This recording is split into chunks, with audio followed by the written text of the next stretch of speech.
طعما فظلتم تفكهون إنا لمغرمون بل نحن محرومون أفرأيتم الماء الذي تشربون أنتم أنزلتموه من المزن أم نحن المنزلون لو نشاء جعلناه أجاجا فلولا تشكرون أفرأيتم النار التي تورون أنتم أنشأتم شجرتها أم نحن المنشئون نحن جعلناها تذكرة ومتاعا للمقوين فسبح باسم ربك العظيم فلا أقسم بمواقع النجوم وإنه لقسم لو تعلمون عظيم إنه لقرآن كريم في كتاب مكنون لا يمسه إلا المطهرون تنزيل من رب العالمين أفبهذا الحديث أنتم مدهنون وتجعلون رزقكم أنكم تكذبون فلولا إذا بلغت الحلقوم وأنتم حينئذ تنظرون ونحن أقرب إليه منكم ولكن لا تبصرون فلولا إن كنتم غير مدينين ترجعونها إن كنتم صادقين فأما إن كان من المقربين فرح وريحان وجنة نعيم وأما إن كان من أصحاب اليمين فسلام لك من أصحاب اليمين وأما إن كان من المكذبين الضالين فنزل من حميم وتصلية جحيم إن هذا لهو حق اليقين فسبح باسم ربك العظيم اللهم صل وجوهنا باليسار ولا تهنا بالاقتدار فنسترزق طالب رزقك ونستعظم شرار خلقك ونشتغل بحمد من أعطانا ونبتلى بذنب من منعنا وأنت من وراء ذلك كل أهل العطاء والمن اللهم كما صنت وجوهنا عن السجود لا لك فسنا عن الحاجة لا إليك بجودك وكرم وفضلك يا أرحم الراحمين يا أرحم الراحمين يا أرحم الراحمين أغننا بفضلك عمن سواك وصلى الله على سيدنا محمد الحمد لله رب العالمين الفاتح على من أسلف الصالحون وعلى من وحبيبنا على الهبشي أن الله يغفر ذنوبنا ويستر عيوبنا ويشفي مرضنا ويقضي حاجتنا وحاجات المسلمين وحاجات المسلمين جميعا أن الله يسير كل أمورنا أمور الدنيا والآخرة وعلى من أسلف الصالحون مثل هذه الجلسة نويناه وعلى ما طلبوا طلبنا وعلى ما قصدوا قصدنا وإلى حضرة النبي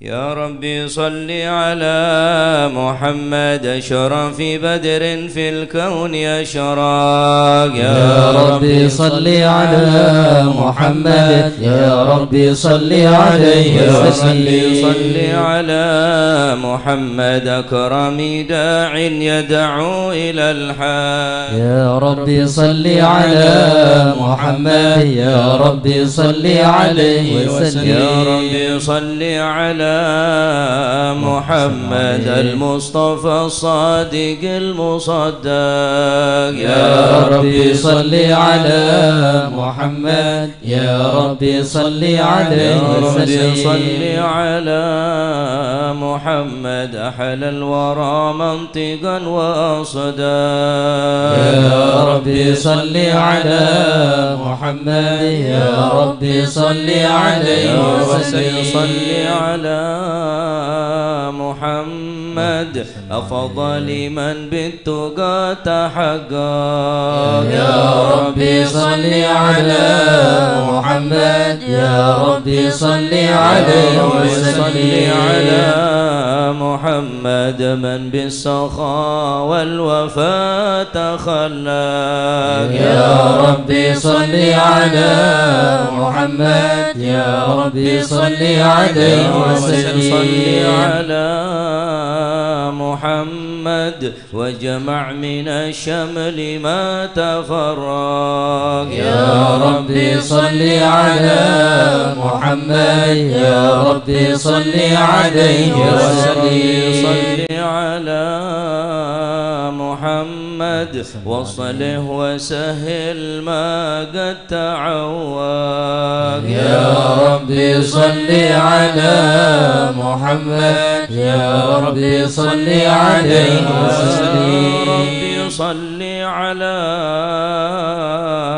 محمد وافتح من الخير كل مغلاق يا ربي صل على محمد يا ربي صل عليه وسلم صل على محمد وآله ومن بالنبي تعلق. يا ربي صل على محمد يا ربي صل عليه وسلم على محمد وآله ومن للحبيب يعشاق. يا ربي صل على محمد يا ربي صل عليه وسلم. صل على محمد ومن بحبل النبي توثق. يا ربي صل على محمد يا ربي صل عليه وسلم. صل على محمد يا ربي صل عليه وسلم. يا ربي صل على محمد يا ربي صل عليه وسلم. اللهم صل وسلم وبارك عليه. أعوذ بالله من الشيطان الرجيم. بسم الله الرحمن الرحيم. إنا فتحنا لك فتحا مبينا ليغفر لك الله ما تقدم من ذنبك وما تأخر ويتم نعمته عليك ويهديك صراطا مستقيما صلى الله عليه وينصرك الله نصرا عزيزا. لقد جاءكم رسول من أنفسكم عزيز عليه ما عنتم حريص عليكم بالمؤمنين رؤوف رحيم. يا رحيم. فإن تولوا فقل حسبي الله لا إله إلا هو عليه توكلت وهو رب العرش العظيم. إن الله وملائكته يصلون على النبي يا أيها الذين آمنوا صلوا عليه وسلموا تسليما. اللهم صل وسلم وبارك عليه. السلام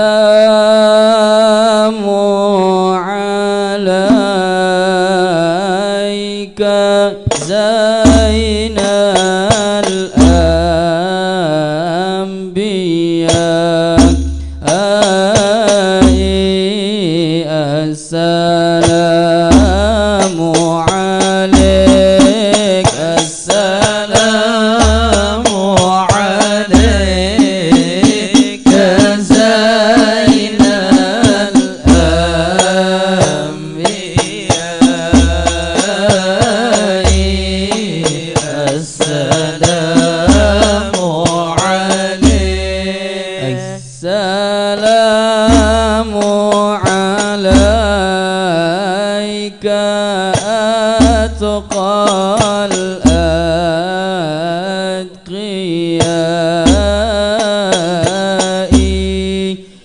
السلام عليك السلام عليك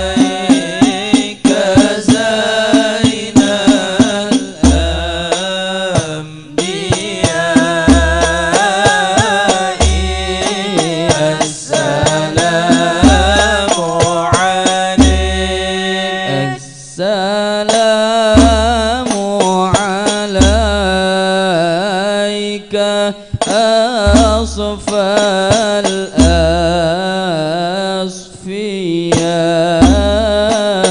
الأصفياء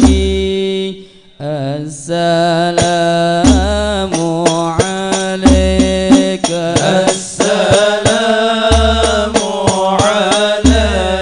عليك زين الأنبياء السلام عليك السلام عليك أزكى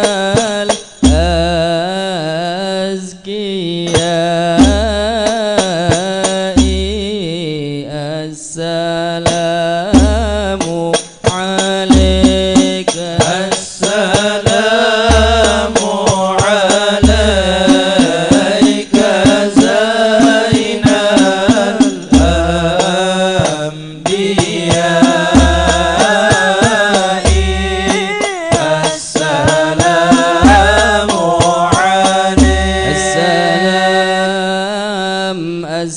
السلام عليك زين الأنبياء السلام عليك السلام عليك زين الأنبياء السلام عليك أتقى الأتقياء السلام عليك زين الأنبياء السلام عليك أتقى الأتقياء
وبارك عليه وعلى آله. اللهم صل وسلم وبارك عليه وعلى آله. بسم الله الرحمن الرحيم. الحمد لله القوي سلطانها الواضح برهانه المبسوط في الوجود كرمه وإحسانه صلى الله تعالى عليه مجده وعظم شانه خلق الخلق لحكمة وطوى عليها علمه وبسط لهم من فائض المنة ما جرت به في أقداره القسمة صلى الله عليه فأرسل إليهم أشرف خلقه وأجل عبيده رحمة تعلقت إرادته الأزلية بخلق هذا العبد المحبوب فانتشرت آثار شرفه في عوالم الشهادة والغيوب فما جل هذا المن الذي تكرم به المنان وما أعظم هذا الفضل الذي برز من حضرة الإحسان صورة كاملة ظهرت في هيكل محمود فتعطرت بوجودها أكناف الوجود وطرزت برد العوالم بطراز التكريم. اللهم صل وسلم أشرف الصلاة والتسليم على سيدنا ونبينا محمد الرؤوف الرحيم. اللهم صل وسلم وبارك عليه. اللهم صل وسلم وبارك عليه وعلى آله. تجلى الحق في عالم قدسه الواسع تجليا قضى بانتصار فضله في القريب والشاسع صلى الله عليه. وله الحمد الذي لا تنحسر أفراده بتعداد ولا يمل تكراره بكثرة ترداد حيث أبرز من عالم الإمكان صورة هذا الإنسان ليتشرف بوجوده الثقلان وتنتصر أسراره في الأكوان صلى الله عليه. وما من سر اتصل به قلب منيب إلا من سوابغ فضل الله على هذا الحبيب صلى الله عليه. يا لقلب سروره قد توالى بحبيب أمن أنا من والا جل من شرف الوجود بنور غمر الكون بهجة وجمالا صلى الله عليه. قد تركى في الحسن على مقام وتناهى في مجده وتعالى صلى الله عليه. لا حدده العيون فيما استلته بشرا كاملا يزيح الضلال صلى الله عليه. وهو من فوق علم ما قد رأته رفعة في سؤونه وكمالا صلى الله عليه. فسبحان الذي أبرز من حضرة الامتنان ما يعجز عن وصفه اللسان ويحار في تعقل معانيه الجنان صلى الله عليه. انتشر منه في عالم البطون والظهور ما ملأ الوجود الخلقي نور صلى الله عليه. فتبارك الله من إله كريم بشرتنا آيته في الذكر الحكيم ببشارة لقد جاءكم رسول من أنفسكم عزيز عليه ما عنتم حريص عليكم بالمؤمنين رؤوف رحيم يا رحيم. ومن فاجأته هذه البشارة وتلقاها بقلب سليم فقد هدي إلى صراط مستقيم. اللهم صل وسلم أشرف الصلاة والتسليم على سيدنا ونبينا محمد الرؤوف الرحيم. اللهم صل وسلم وبارك عليه. نبي ألبس الدنيا جمالا وزينها بنور واحتشام. نبي ذكره في كل أرض، نبي ذكره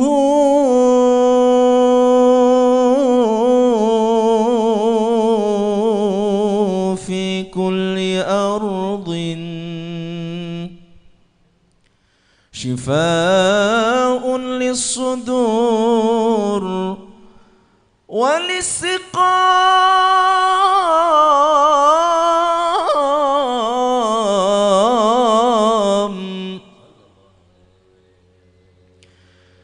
نبي ذكره في كل أرض، شفاء للصدور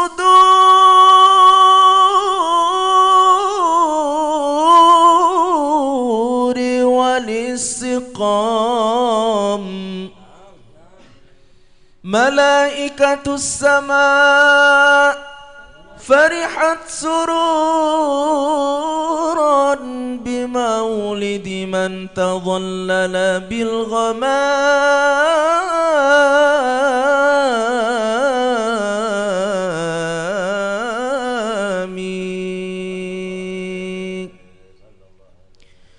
يا سيد السادات يا باب الحمى، يا سيد السادات يا باب الحمى، يا من على الرسل الكرام تقدما. يا سيد السادات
وبارك عليه وعلى آله صلى الله عليه. وأشهد أن لا إله إلا الله وحده لا شريك له شهادة تعرب بها اللسان عما تضمنه الجنان من التصديق بها والإذعان صلى الله عليه. تثبت بها في الصدور من الإيمان قواعده وتلوه على أهل اليقين من سر ذلك الإذعان والتصديق شواهد صلى الله عليه. وأشهد أن سيدنا محمدا العبد الصادق في قوله وفعله والمبلغ عن الله ما أمره بتبليغه لخلقه من فرضه ونفله عبد أرسله الله للعالمين بشيرا ونذيرا فبلغ الرسالة وأدى الأمانة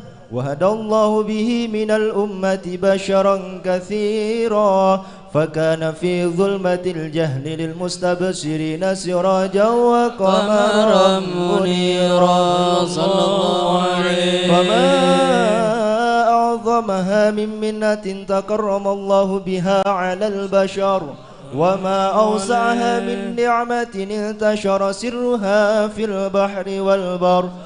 اللهم صل وسلم بأجل الصلوات وأجمعها وأزكى التحيات وأوسعها على هذا العبد الذي وفى بحق العبودية صلى الله عليه. وبرز فيها في خلعة الكمال وقام بحق الربوبية في مواطن الخدمة لله وأقبل عليه غاية الإقبال صلى الله عليه. صلاة يتصل بها روح المصلي عليه به فينبسط في قلبه نور سر تعلقه به وحبه ويكتب بها بعناية الله في حزبه وعلى آله وصحبه الذين ارتقوا صهوة المجد بقربه وتفيأوا ظلال الشرف الأصلي بوده وحبه ما عطر الأكوان بنشر ذكراهم نسيم. اللهم صل وسلم أشرف الصلاة والتسليم على سيدنا ونبينا محمد الرؤوف الرحيم. اللهم صل وسلم وبارك عليه. أدم الصلاة على الحبيب فصلاته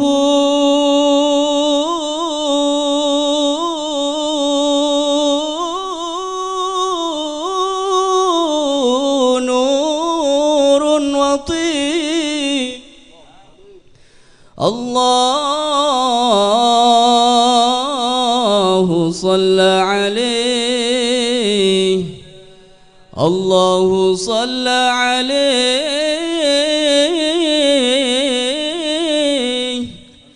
والملائكة الكرام وينال من صلى عليه.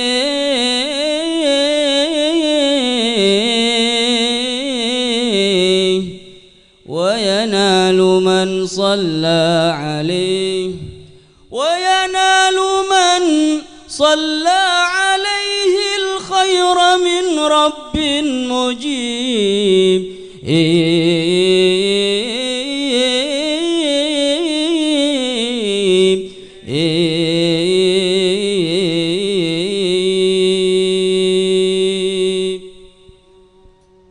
سل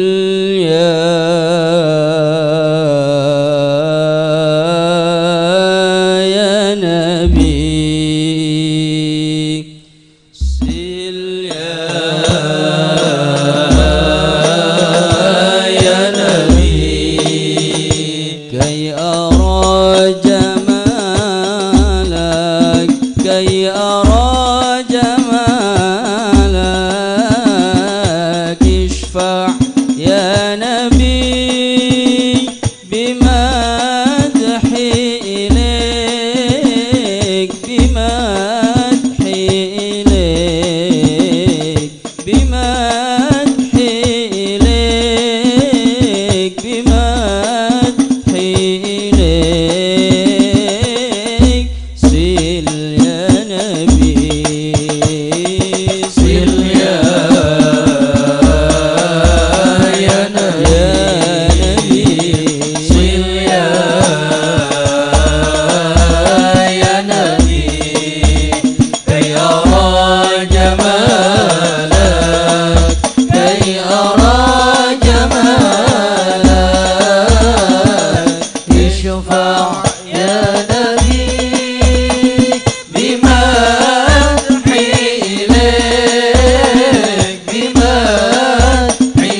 الفجر وصلى الفجر كبر يا نبينا الهادي العدناني يا سر نور الأكوان يا نبينا الهادي العدناني يا سر نور الأكوان يا سر نور الأكوان حبيبي يا أبا الزهراء أرجو أحظى منك بنظرة حبيبي يا أبا الزهراء أرجو أحظى منك بنظرة حبيبي يا أبا الزهراء أرجو أحظى منك بنظرة حبيبي يا أبا الزهراء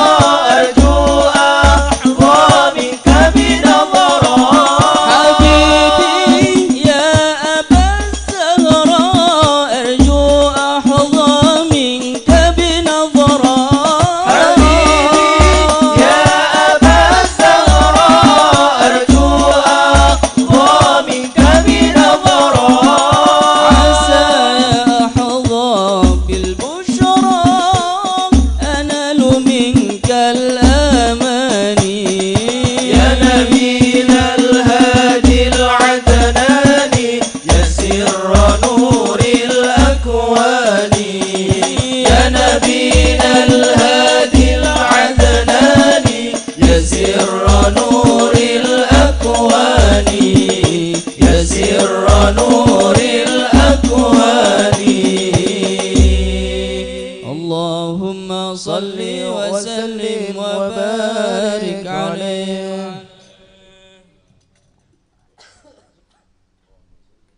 اللهم صل وسلم وبارك عليه صلى الله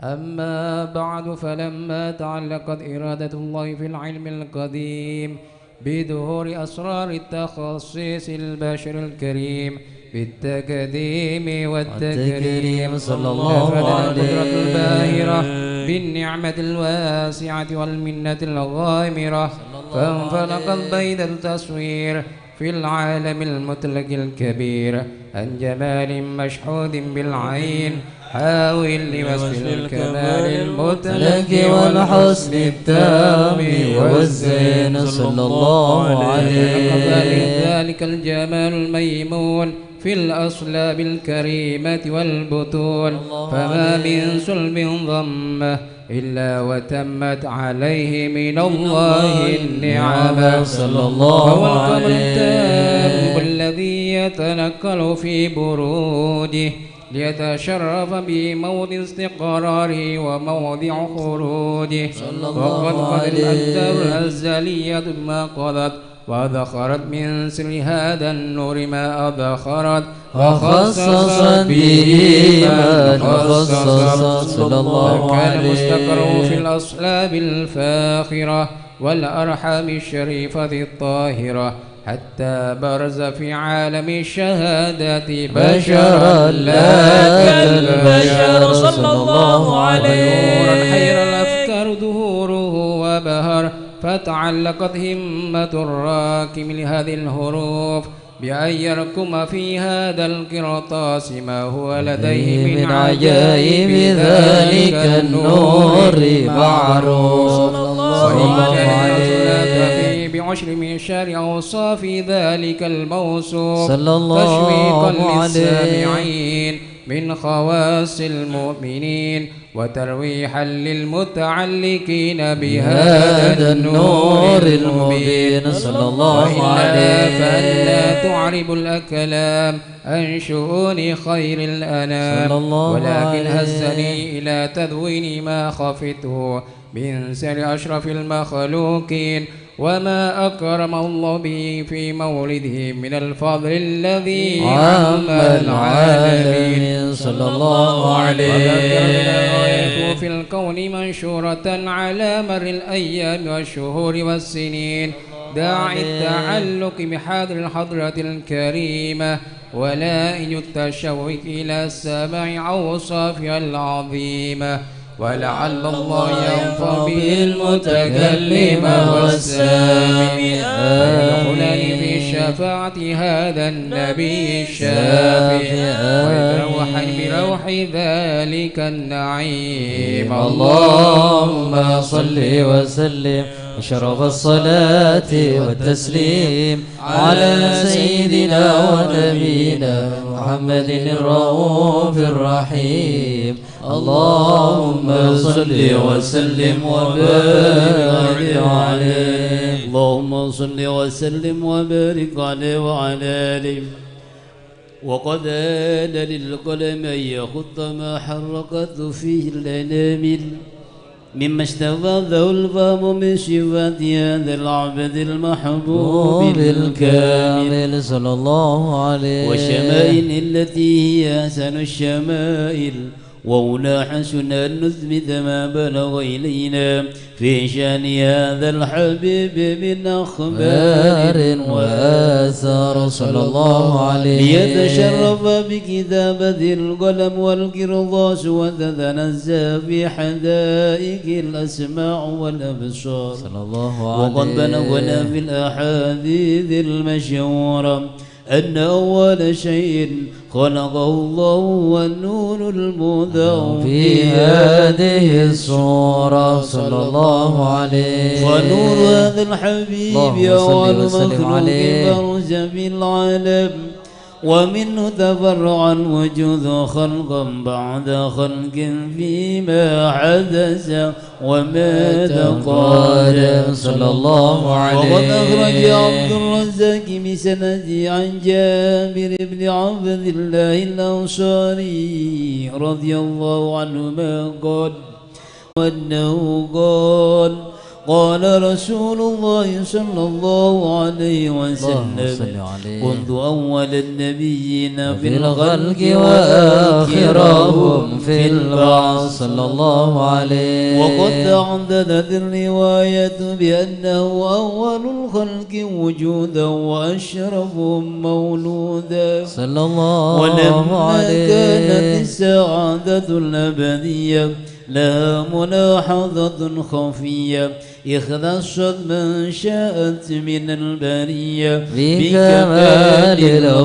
الخصوصية صلى الله عليه. فاستوضعت هذا النور المبين السلام وبطون ما شرفته من العالمين صلى الله عليه. وتنقل هذا النور من صلب آدم ونوح وإبراهيم عليه السلام حتى وصلت يد العلم القديم إلى من خصصت بالتكريم أبي الكريم عبد الله بن عبد المطلب ذي القدر العظيم صلى الله عليه. وأمي التي هي في المخاوف آمنة السيدة الكريمة آمنة فتلقاه صلب عبد الله فألقاه إلى بطنها صلى الله عليه. وضمت وشاءها بمعونة الله محافظة على حق هذه الذرة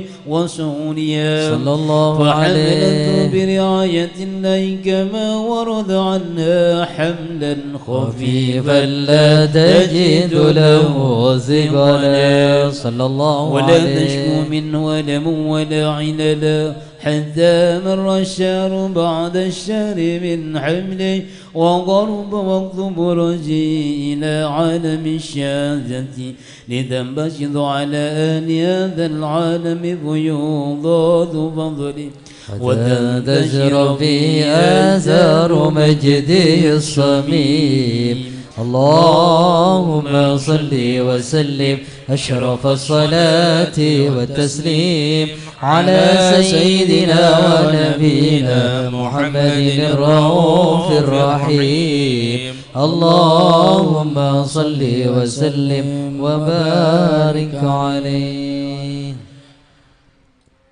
الحمد لله الذي هيأ سبيل الخلاص للإنسانية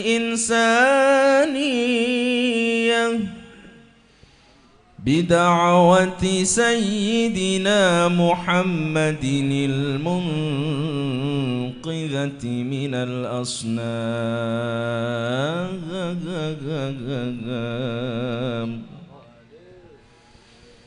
الذي مدنا العرب بعد أن كانوا في فوضى الجاهلية وبعد أن كانوا خاضعين للروم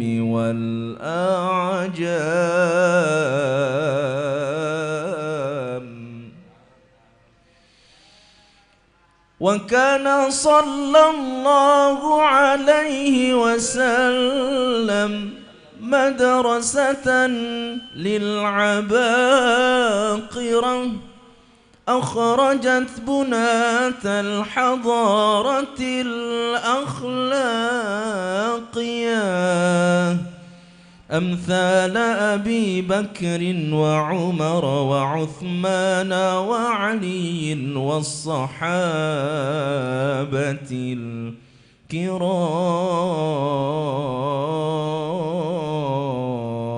الكرام عليك صلى الله يا خير خلق الله عليك صلى الله يا خير خلق الله والآل والأصحاب والقوم آل الله والآل والأصحاب والقوم آل الله والآل والأصحاب والقوم آل الله يا خير خلق الله عليك صلى الله يا خير خلق الله عليك صلى الله يا خير خلق الله والآل والأصحاب والقوم آل الله والآل والأصحاب والقوم آل الله والآل والأصحاب والقوم آل الله يا خير خلق الله جئنا إلى دارك تنعم بأسرارك جئنا إلى دارك تنعم بأسرارك ما خاب من زارك والله آي والله ما خاب من زارك والله آي والله ما خاب من زارك والله آي والله يا خير خلق الله عليك صلى الله يا خير خلق الله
اللهم صل وسلم وبارك عليه وعلى اللهم صل وسلم وبارك عليه وعلى آله.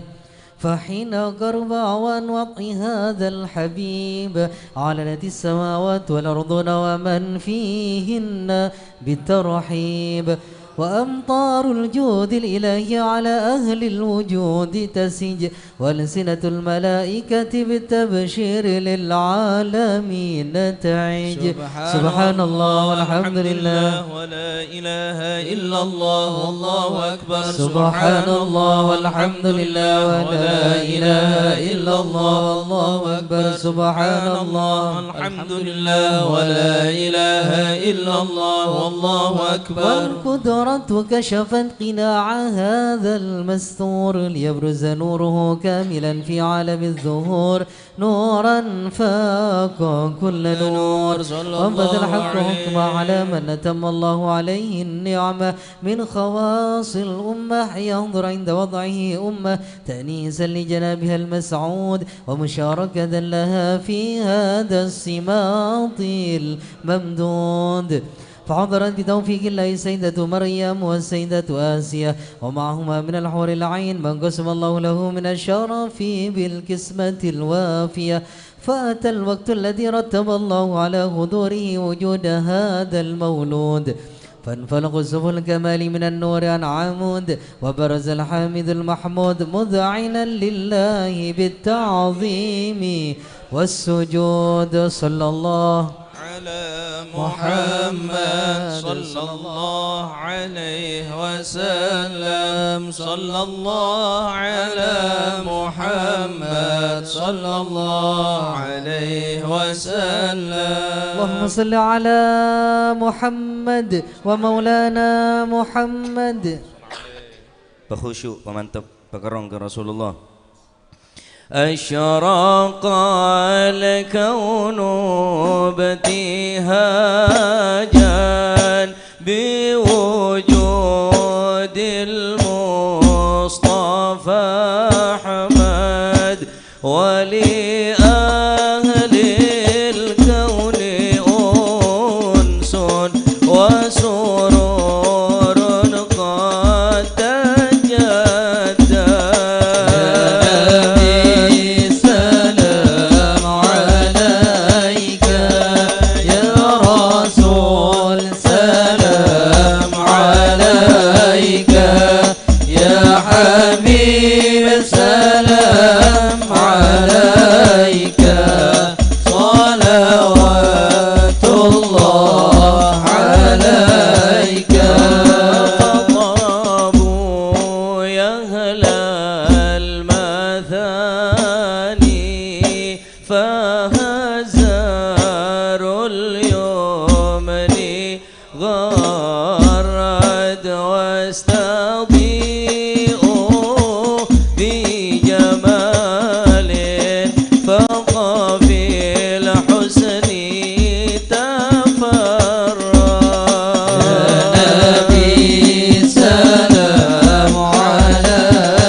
حيث أوتينا عطاء جمع الفخر المؤبى. يا نبي سلام عليك، يا رسول سلام عليك، يا حبيب سلام عليك، صلوات الله عليك. لربي كل حمد جل أن يحصره العد إذا حبانا بوجود المصطفى الهادي محمد. يا نبي سلام عليك، يا رسول سلام عليك، يا حبيب سلام عليك، صلوات الله عليك. يا رسول الله أهلا بك إنا بك نسعد وبجاهه يا إلهي جد وبلغ كل مقصد. يا نبي سلام عليك، يا رسول سلام عليك، يا حبيب سلام عليك، صلوات الله عليك. اهدنا نهج سبيله كي به نسعد ونرشد. ربي بلغنا بجاهه بجوار خير مكان.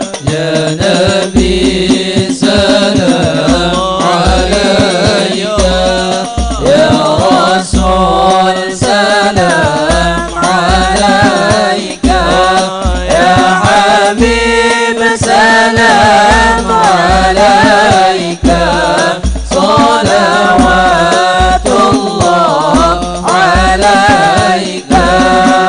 اللهم صل على محمد. تغشى أشرف الرسل محمد وسلام مستمر كل حين يتجدد.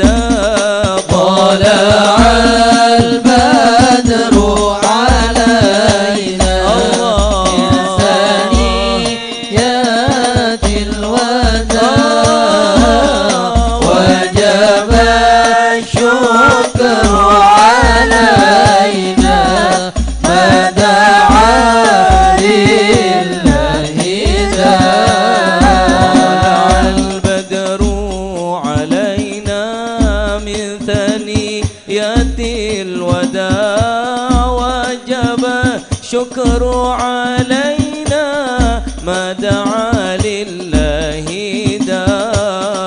طلع البدر علينا من ثنيات الوداع، وجب الشكر علينا ما دعا لله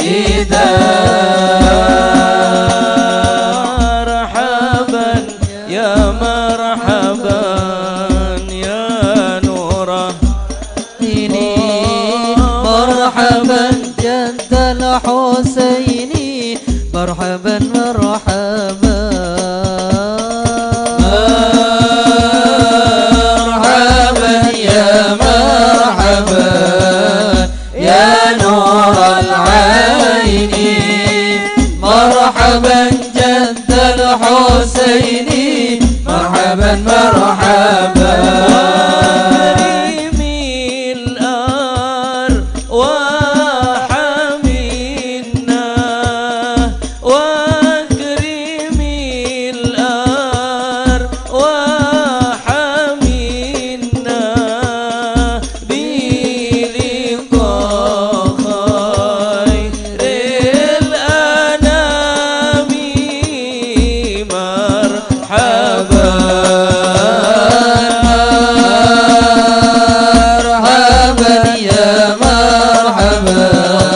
وسلم يا نور العين مرحبا جد الحسين مرحبا مرحبا وكريم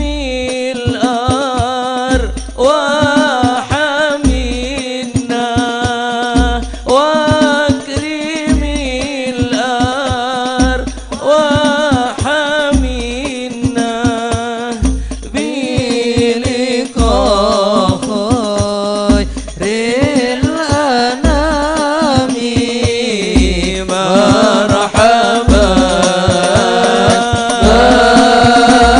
آمين يا الله يا مرحبا يا نور العين مرحبا جد الحسين مرحبا مرحبا صلى الله عليه وسلم صلى الله على محمد يا ربي صلي وسلم يا نبي سلام عليك يا رسول سلام عليك يا حبيب سلام عليك صلوات الله عليك اللهم صل على محمد.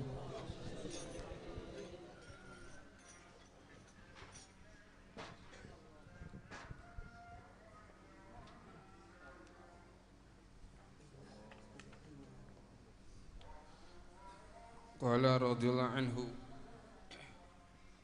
di Masjidir Riyadh husnu dhannina bi rabbina fadhhul lana baban 'aziman fir raghba wat tama' fillah wa narju minhu kama amalana bi fadlihi fid dunya ay yu'amilana bi fadlihi fil akhirah shu nahnu gharigina fi ni'amillah al-'asi wal muti' wa ya kaminan min lillah alaina ma naqdir nuhsiha وجهوا قلوبكم إلى هذا الرب الذي عملنا بما لا نستحقه وأقبلوا عليه وجاهدوا أنفسكم على العمل بما جاء به حبيبكم محمد صلى الله عليه وسلم واشكر الله جعل نبيكم محمد صلى الله عليه وسلم وكنتم بسببه خير أمة والقرآن يشهد بذلك قال تعالى في سورة الإمران وكنتم خير أمة أخرج للناس حبوا هذا النبي وحبوا أهل بيته وحبوا دينه وحبوا شريعته.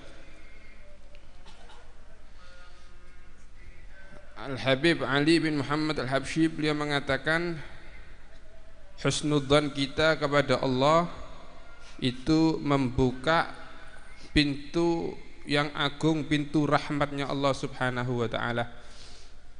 Sebagaimana Allah menjadikan kita mulia di dunia, mudah-mudahan Allah menjadikan kita mulia di akhirat. Amin Allahumma amin ya. Ketika itu beliau di majlis, Habib Ali mengatakan sebagaimana kita hidup di dunia mulia, duduk di majlis, mudah-mudahan nanti kita di akhirat mulia, duduk duduk bersama Rasulullah sallallahu alaihi wasallam. Lihatlah, kita semua ini tenggelam di dalam nikmat-nikmatnya Allah subhanahu wa ta'ala. Al-'asi wal muti', orang yang maksiat dapat nikmatnya Allah, orang yang taat dapat nikmatnya Allah. Berapa pemberiannya Allah yang Allah berikan kepada kita, manuhsiha, kita tidak bisa menghitungnya. Padahal kita ini bukan orang yang berhak menerima nikmat itu. Nih Pak, kalau satu mata kita hilang, berapa nikmatnya mata? Anda hidup dulu telinganya dengar, kalau satu telinga ini budek, berapa nikmat telinga yang sudah hilang? Allah memberikan kita secara gratis. Allah memberikan kita, menghadiahkan kita sebagai Nabi Muhammad SAW.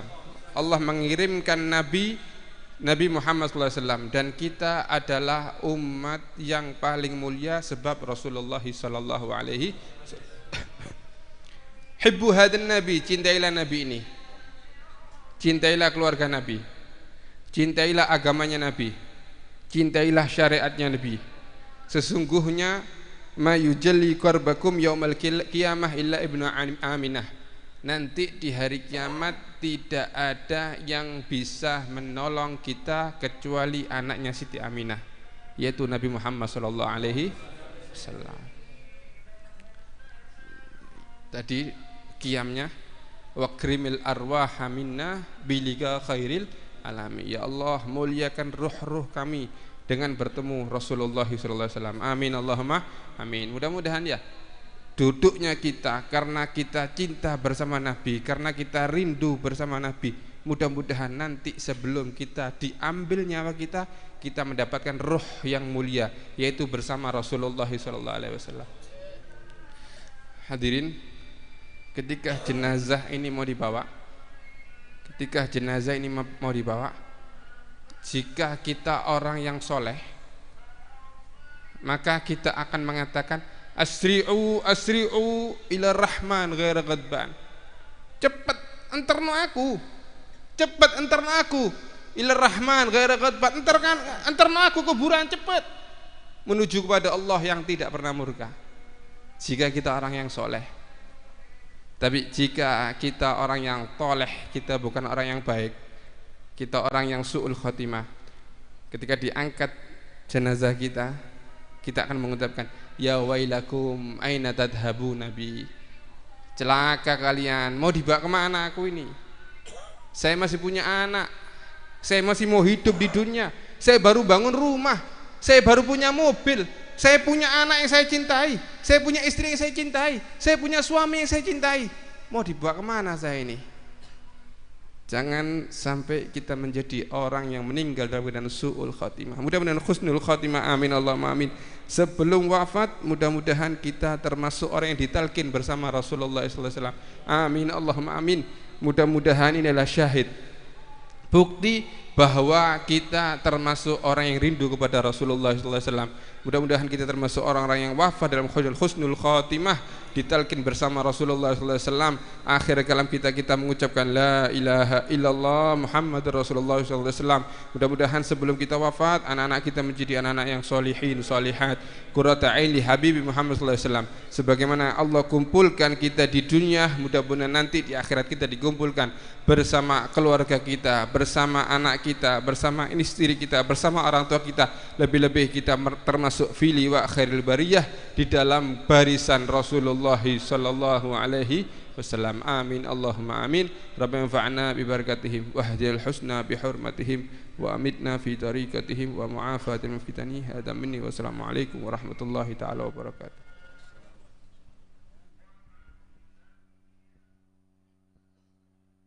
Bismillahirrahmanirrahim. Alhamdulillahirabbil alamin, hamdan yuwafi ni'amahu wa yukafi mazidah. Ya Rabbana lakal hamdu kama yanbaghi li jalali wajhika wa li 'azimi sultanik. Allahumma salli wa sallim ala sayyidina Muhammadin fil awwalin wa salli wa sallim ala sayyidina Muhammadin fil akhirin wa salli wa sallim ala sayyidina Muhammadin fi kulli waqtin wa hin wa salli wa sallim ala sayyidina Muhammad fil mala'il a'la ila yaumiddin wa salli wa sallim ala sayyidina Muhammadin wa ala alihi wa sahbihi ajma'in. ولما ندم الفكر من درار الأوصاف المحمدية وكودا توجهت إلى الله متوسلا بسيدي وحبيبي محمد صلى الله عليه وسلم أن يجعل سعي فيه مشكورا وفعلي فيه محمودا وأن يكتب أعمالي في الأعمال المقبولة وتوجهي في التوجهات الخالصة والصلات الموصولة. اللهم يا من إليه تتوجه الآمال فتعود ضافرا وعلى باب عزته تحت الرحال فتعشى منه الفيوضات الهامرة.